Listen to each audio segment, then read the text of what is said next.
grab a drink, get comfy, and prepare to learn about the strange, the unusual, and the downright stupid things you didn't think that you needed to know about. I'm Kaila. And I'm Brooke. And this is Drunk in the Library.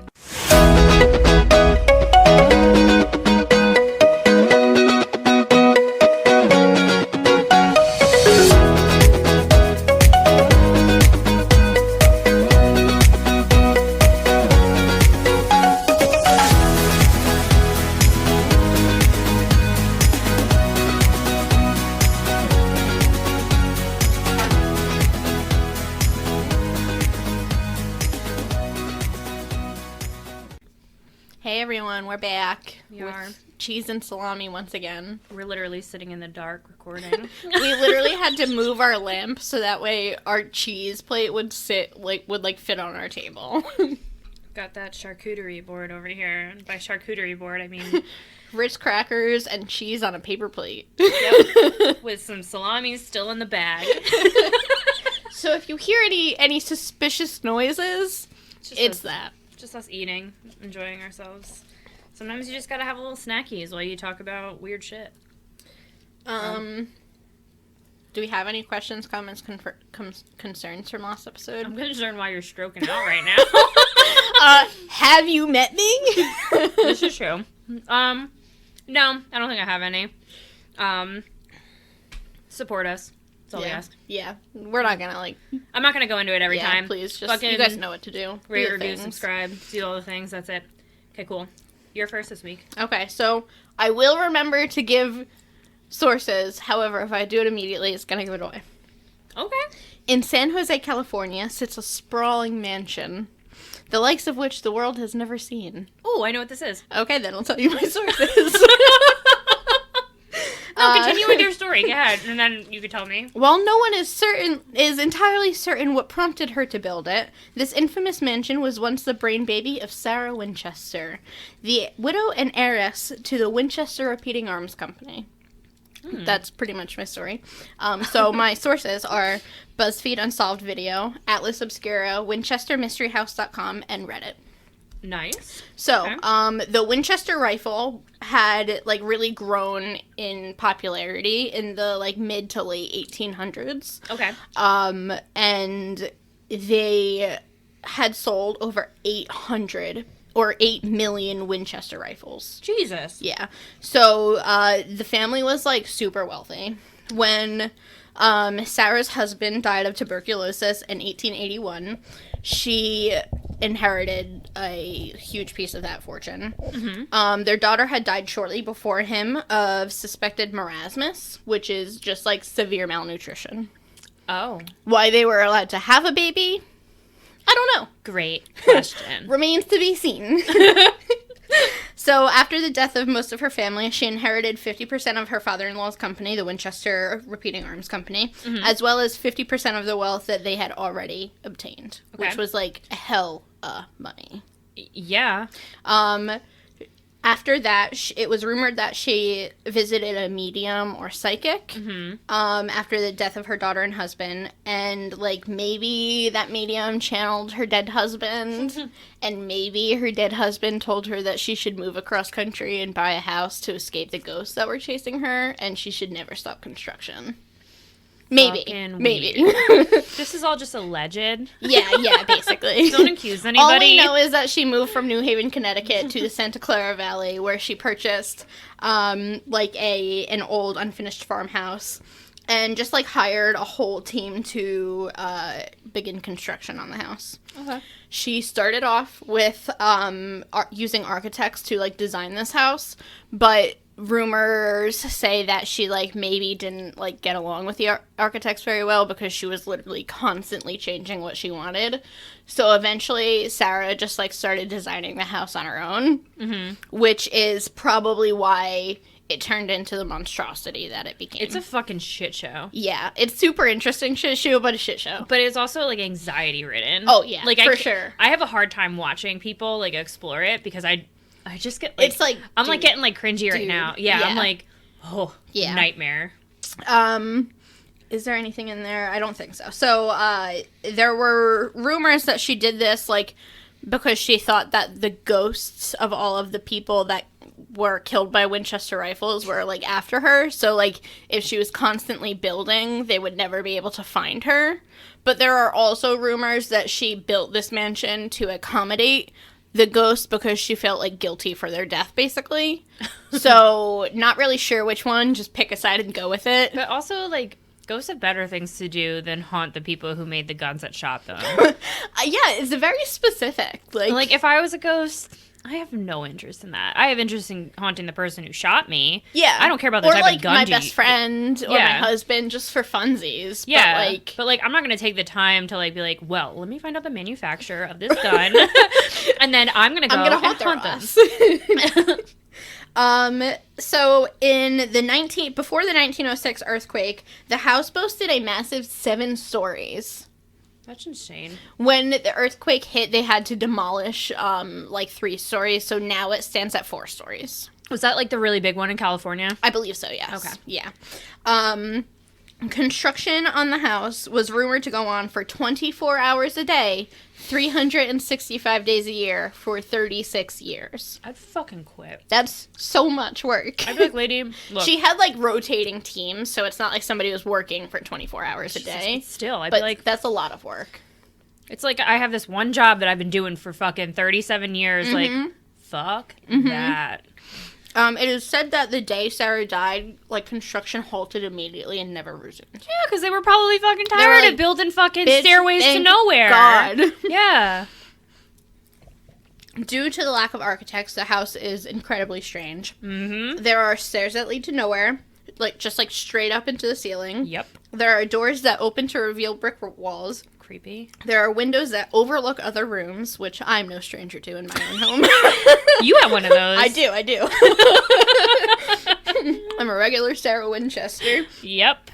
A door that opens into the fresh air on an upper floor with no floor or railing to prevent you from falling out. Mm-hmm. A door inside that leads to an 8-foot drop into one of the kitchens. That sounds like a fucking hazard. Yeah. There is one cabinet, according to Alice Obscura, and I couldn't really find anything to substantiate this on any of the other websites, that extends into 30 rooms of the house. There's a what? Like a cabinet that you open it, and it just, like, I guess it's more like a hallway. Like, it just keeps going. What the fucking fuck? Yeah. There's also, like, she has a specific seance room. Really? And there are, like, 7 doors into the room and only 1 exit. So, like, every other door opens to a brick wall. Okay. Yeah.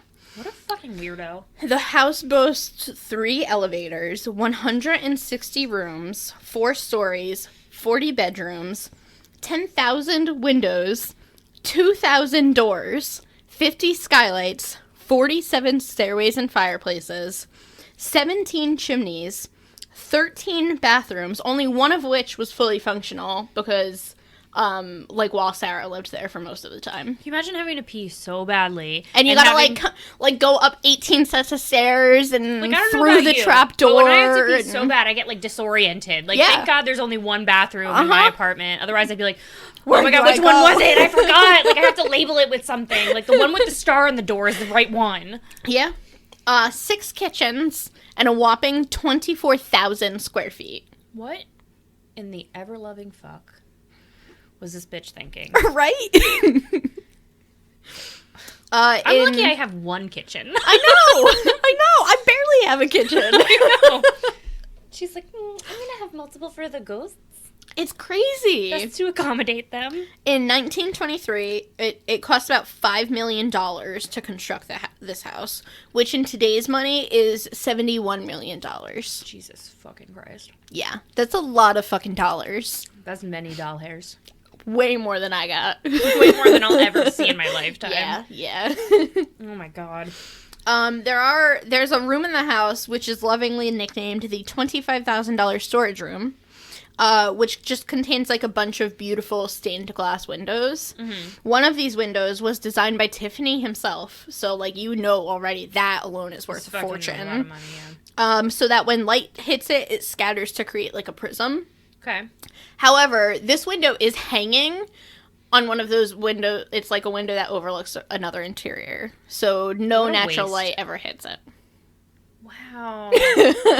What a fucking waste. Yeah. There's also, like, a window that Sarah designed herself that has, like, 13 precious gems set in it because she was, like, obsessed with the number 13. She has... Some of the flights of stairs have 13 steps.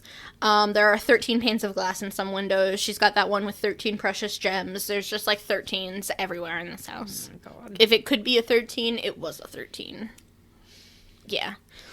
It is said that Sarah would take, like, winding routes through the house and sleep in different bedrooms frequently to keep the spirits from, like, being able to find her. However, it's also said that she got her blueprints from spirits, so she didn't care that much if they found yeah, her. like, I'm not sure how good she was at, like, keeping them away. Yeah. She held, like, nightly seances, like, every day at, like, 2 a.m., and, like, the ghost would tell her what she should build, and then she would, like, confer with the main, like, the head builder the next day. What the fuck? Can you imagine your alarm going off every night at 2 a.m.? You're like, oh, time to consult. Time to consult with the ghost as to what else I need to do with this fucking house. Yeah. Obviously, with a house like this, there's, like, a lot of rumors of ghosts. Well, she built it for the ghosts, one way or another. Either for them or to escape them. Uncertain. Voices are said to be heard from areas where no one is around. People hear footsteps throughout the house. They hear doors slamming or opening. And this one hit me because I've never heard this about, like, haunted places before. But people are said to hear, like, nails and screws, like, dropping to the floor frequently. Which I think is... I love the idea that, like, even though Sarah's no longer present, the ghosts continue building. I don't think there were ever ghosts there to begin with. Well, so I'll get into that, but I'm not going to get into it further than this. But there's, like, this theory that environmental psychologists have that, like, the only reason this house is, like, quote unquote haunted is because it's such weird architecture that like the architecture itself adds to the, like, feeling the of, mystique like, of it. Yeah, like being watched and the I think that's what it creepiness. is that like, oh well, yeah, when you have a window that leads to just a room. Yeah, it feels haunted. Probably watching you because you have a window into another room. I know. From another room. Like, I know. Like, I get it. Like, here are, like, a couple of, like, the more well-renowned, like, ghosts of the Winchester Mystery House. Okay. There's said to be a woman in black who kind of traipses the back stairs. There's, like, this, like, circular little tiny staircase that you get through like a secret door. Basically, it's like the back stairs that, like, servants and stuff would use, and she's supposed to, like, kind of hang out on those stairs. Okay. A guide on Reddit shared some like, tour guides sometimes refer to Sarah's main bedroom as the dead room, and that, like, you can have, like, phantom rose scents in that room. Okay. The same tour guide, this is a quote from him. He said, "The scariest experience of all was exploring the unlit attic, off limits and used for storage of decor, in between a tour break with my phone flashlight. The beautiful third-floor window, which can be seen in nearly every online front picture of the mansion, is where I encountered a horrific, grotesque figure in a woman's Victorian morning gown. Its hollowed eyes and rotting face was literally set up at that window, holding a rose and pointing outward. For a mere second, I was seized in terror with my phone light fixed. For me to see, it was a rubber posable zombie decor only used during spooky events." From Reddit user Spooky Speaker. So, like, he thought he saw something super terrifying, but it was just, like, it was just a posable zombie. Yeah. Some people say they feel watched throughout the house, and especially out in the gardens. And there's supposedly the ghost of a worker in the basement, according to BuzzFeed Unsolved. Okay. Yeah. I mean, I'm more likely to believe that somebody died while working on that fucking house. Yeah, on that, like, monstrosity. Than that she brought ghosts with her. Yeah. Because, like, you know me, I believe in ghosts. Like, I do. Yeah, I've seen fucking ghosts. I don't think that. I think Sarah was haunted. I don't think the grounds was haunted. No, not at all. No. Like, and I don't think you can bring ghosts with you places. Like, you not can't... that many. No. I don't think any. I don't think they can come with you. I think that if you're haunted, they can travel with you. I guess so. But once again, back to my original statement, I think they have better things to do. I agree. Yeah. So when Sarah died in 1922, most of her possessions and money, but not the house, were left to her niece. The house was eventually bought at auction by John and Mame Brown. The family had intent to turn the grounds into, like, an amusement park. Okay. But people were so interested in the house that they just started doing, like, house tours. They went on to create Winchester Investments, LLC, which is still the company that owns the house today. And it's owned by the descendants of the Browns, and they're the company that, like, does the tours. Mm-hmm. Which is, I mean, that's pretty much it. It's just, like, a really funky-ass house. It's fucking creepy. Yeah. I remember the first time that I heard about this house, like, vividly. Mm-hmm. I remember, because there was, like, a special on ABC Family when I was a kid. I think it was probably during, like, 13 Nights of Halloween, and I feel like I probably just watched Casper or the Addams Family movie. It was one of those two. Uh-huh. And I remember, like, right after, because it was late at night, a special came on about it. Because we had it taped. That was back when you, like, taped things on your, shit. And it came on after that. So, like, I watched, like, the whole special on it. It's fucking creepy as hell. And Ghost Adventures went there. Mm-hmm. They have a whole episode on it. The house gives me anxiety. Yeah. That's probably where I would get, like, the feeling of something there, is the anxiety of being in there. Yeah, I don't think that the house is any more haunted than any other large Victorian mansion, but I think that the, like, atmosphere of the house probably lends to the feeling of it being haunted. Probably. Would I stay over there overnight by myself? No. The other thing I think of, too, is that, like, that is the worst place to, like, accidentally injure yourself and have to have, like, paramedics. It's such a maze. Because, like, how are you going to direct them as to where to go? Like, yeah, go, if you've passed the kitchen with the door above the sink, you've gone too far. Yeah, right? Go past the first 13 doors that just lead to a brick wall. Right. You're going to come to a room with a window into another room. Crawl through the window. Climb through the window. Down the hallway. You're going to open a cabinet, and then you're going to crawl through the cabinet into a tunnel. 30 rooms. You're going to go down a slide. Basically. Take the stairs that lead to nowhere, make a sharp left at the top. It's not actually to nowhere. Yeah. And when you come back up, it's a whole different route. Yeah. That's a one-way street. You're going to have to go differently. Like, just figure it out. But, like, at that point, like, you know you're going to die in the house. Yeah. Like, I'm, like, super interested in visiting this house just because I think it's so interesting and so fascinating. But I don't think it's actually haunted. No, I don't believe it's haunted. I just think that it's creepy. Yeah. So, it's cool. Yeah. So, I mean, like, just real quickly, if anybody is interested in hearing more about it, Lore did do an episode on it. Yes, they did. It's called Locked Away. It's episode 79, if anybody wanted to go check that out.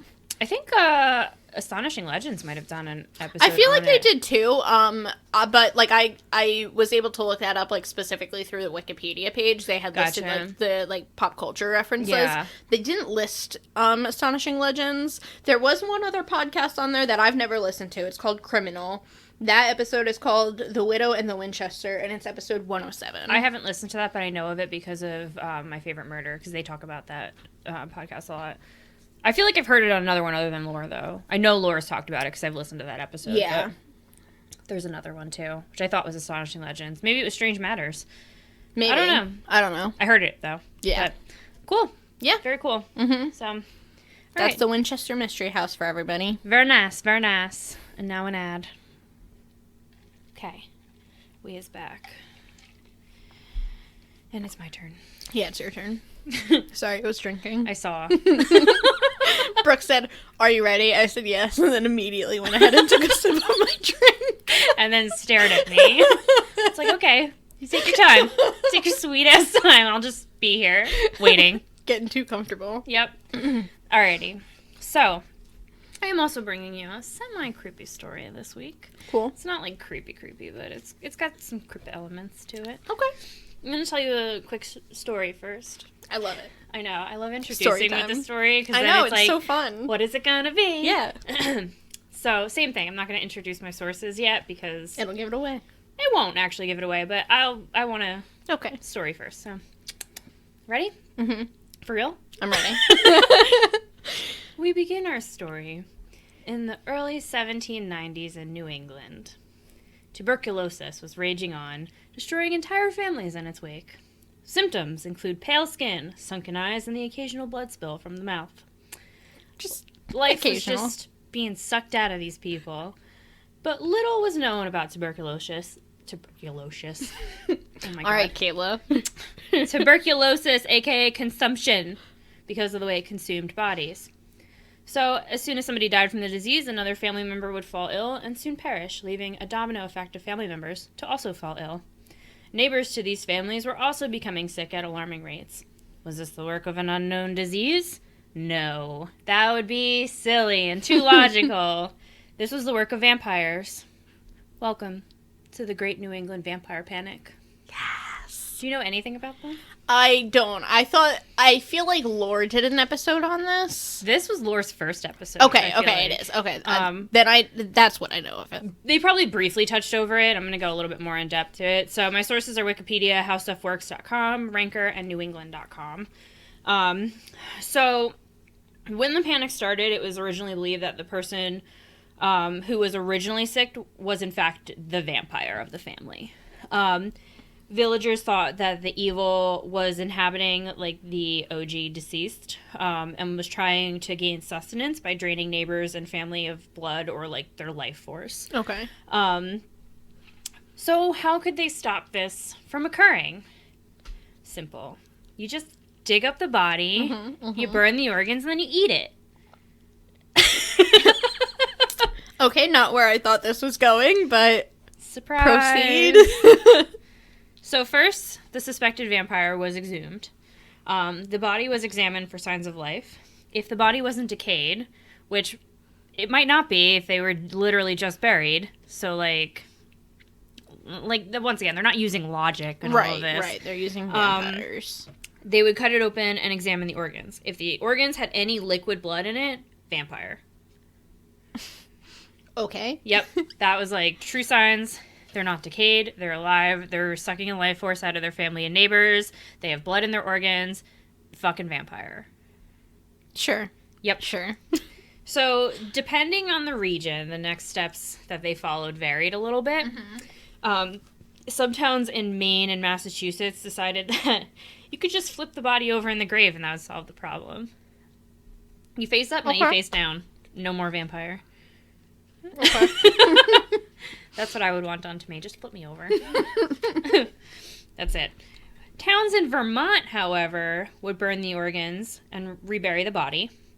Every now and then, they would behead the body because, vampires need a head, like other things. Sounds logic. Yeah. In more extreme cases, diseased family members might inhale the smoke of the roasted organs or go one step too far and actually eat the ashes of those organs. Where's the logic? There is none. Okay.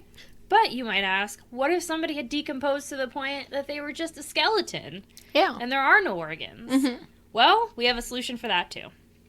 So, they didn't let a little thing like just skeletal remains get in their fucking way of accusing somebody of vampirism. It's still a vampire. Yeah. So they would take the bones and then rearrange them into what's called a death's head symbol, which we also know as a skull and crossbones. Oh. Yeah. Is this how the skull and crossbones was born? I don't think so, because like pirates were like earlier than that. Yeah.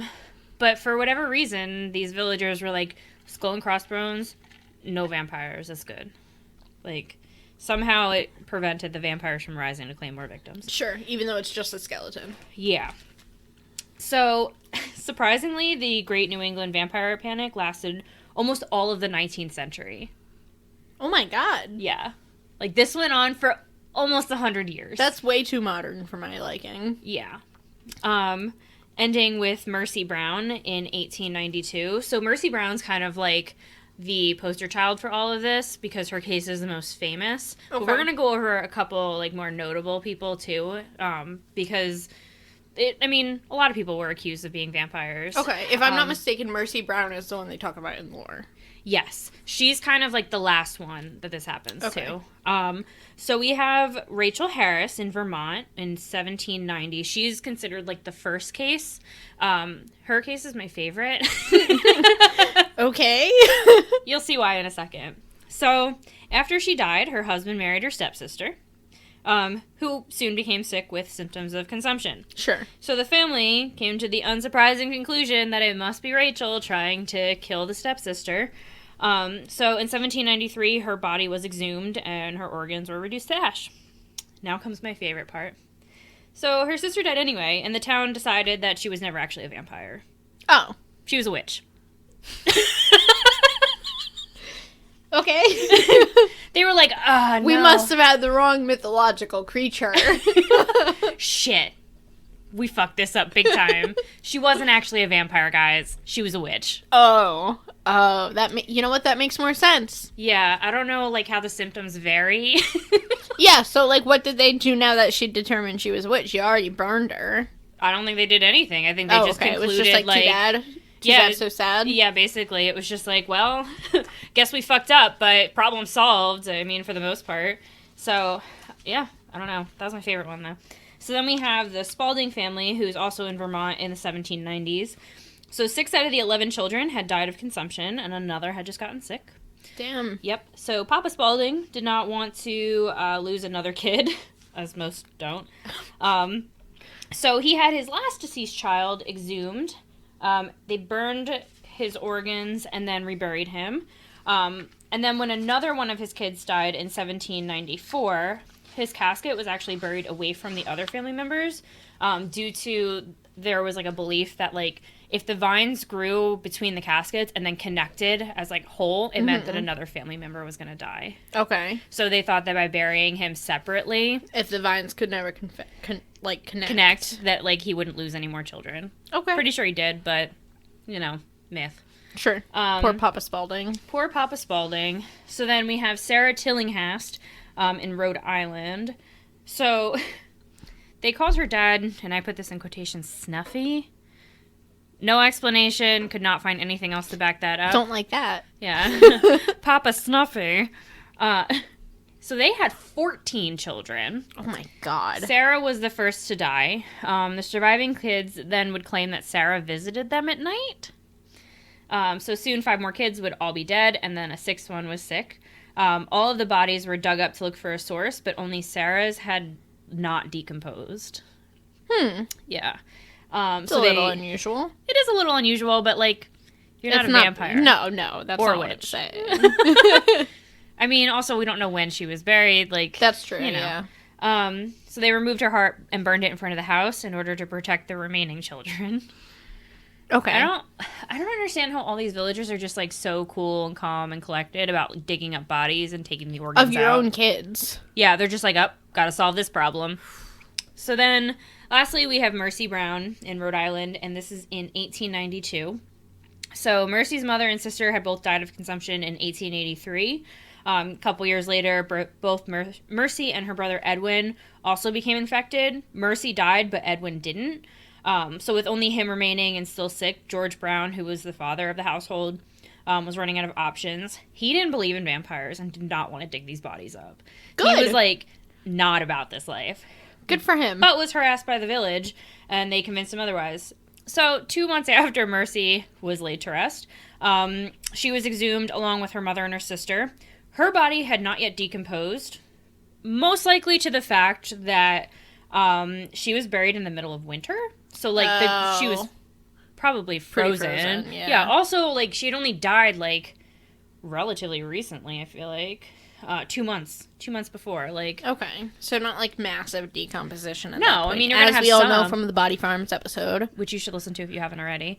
So, yeah, like, it's pretty logical that she wouldn't be, like, fully decomposed. Right. So... The examiners noted that not only had the body shifted position in the coffin, which is probably due to rigor mortis, but her hair and nails had grown, which is also due to, like, your skin basically pulling back and shrinking. Right. So, yeah, whatever. They were like, nah, she's a vampire. Nah, vampire, yeah. Her heart contained fresh blood, so the villagers then burned her heart and liver, mixed the ashes with water, and made Edwin drink them. To the surprise of absolutely nobody, it didn't work, and he died. Closing out that panic. But it also happens that around that same time, there is Robert Koch, which was one of the founding fathers of bacteriology. discovered the bacteria responsible for tuberculosis and how it spread. Wow. It's almost like science. Almost. I know. I know a lot of people don't believe in that right now, but it works. So, yeah. That's basically all I have for the Great Vampire Panic. Cool. What I take away from that is people are stupid? Yeah, people are stupid, yeah. Yeah. And also that people had, like, a fuckload of kids. Oh my god. Like, honestly, like, kids to spare. Girl, there is an episode that I will be doing eventually, which takes some research. I don't even know if it could be an episode. I don't know how much is available of the information, but this is nothing. This is nothing. Like, a lot of kids. Well, what else are they doing? I mean, yeah. You farm some shit and you have babies. That's, yeah, and I mean, like, and then you get those babies to farm the other shit, so you don't have to do it anymore. Yeah. So then you have more time to make more babies. You're not wrong, but, like, dare I say it, 14 is too many. Tell that to those, what's that family? The Duggars? Duggars, yeah. God. At what point does it stop being kids and start becoming a litter? Wherever they are. They've got a litter. Oh, they have multiple litters. Yeah. Like, there's too many children. But, like, the fact that, like, I mean, death was probably just, like, another thing then. Because it's like, well, we have 14 other kids, so... How do you even come up with names for 14 kids? Like, at some point you're just like, number 12. I don't know. Yeah, basically. Well, they probably have all the same names in rotation. You probably have 8 fucking Benjamins. Yeah, 40 Sarahs, and, like, you know... 23 Johns. And, like, 6 Elizabeths. Yeah. You know? Like, it's all those Puritan names. Yeah, them Puritan names, Pilgrim names. Uh-huh. So, that's probably how they kept track. And then they named them again, the same thing afterward. John the Second, because your brother's name is John the First. It's like flawless logic. It's like mom's pregnant, so she's going to have John the Third. Like, that's how you number them with getting away with it. Yeah, you're not wrong. You don't call him number 12. You call him John the 12th. True. So, yeah, that's all I have. Well, thank you. You're welcome. Are you reading anything? No. Any book recommendations? No. I mean, like, if you're into stuff like this, go ahead and read The Crucible. Oh. Who is that? Arthur Miller, I think, writes that. If you guys... I mean, I'm sure you've all read that in school anyway, but, like, it's a pretty solid play. It's about the witches versus the vampires, but it's still pretty decent. I think the difference is, though, is that, like, people... Like, I mean, you were being accused of being a vampire, but it was after you're already dead, so it didn't really matter. Yeah, so, like... I mean, I don't want to be accused of being a vampire while alive, because God knows what would happen then. But I'm sure that did I think that did actually happen, but overseas more. Okay. Like, Europe was big on stuff like that. Like a true vampire hunt? Yeah.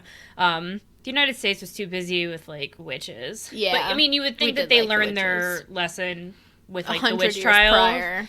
Yeah. Instead, they were just like, well, I mean, we're not accusing you of being a witch. We're accusing you of being a vampire. And you're already dead, so... It doesn't really matter. You can't really fight back. Right. So, yeah, that's it. Yeah. That's all, folks. That's all I got. All right, cool. Meet us back here next week for another thrilling tale of God knows what. Yes.